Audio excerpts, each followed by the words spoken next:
You were the good child. The one who didn't argue. The one who understood everything, a little too early. The one who stayed quiet when something felt wrong, and everyone praised you for it. But here's the question no one asked you. What did it cost you to be that good? Maybe you remember this. You wanted to say something. To disagree. To cry.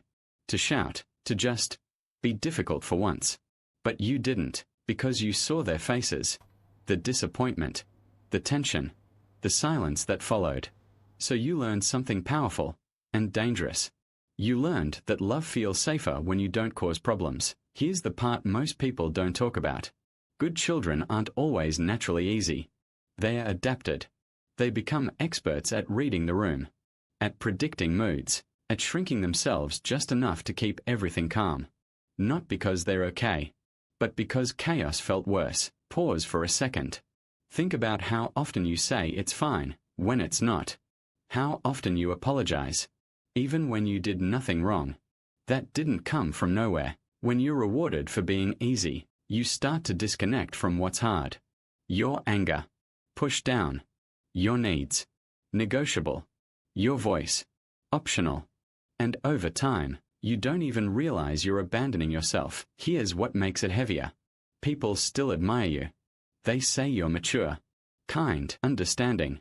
But they don't see the overthinking, the guilt, the quiet exhaustion of always being the one who adjusts. And then one day, something feels off. You're doing everything right, being everything they needed you to be.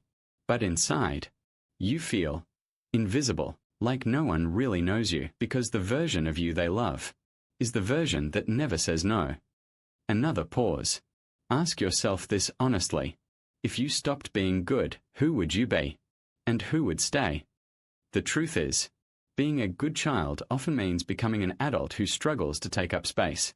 Not because you're weak, but because you were trained to be strong in a very specific way. Silent strength, selfless strength, invisible strength. But here's the realization that changes everything. You were never meant to be easy to love.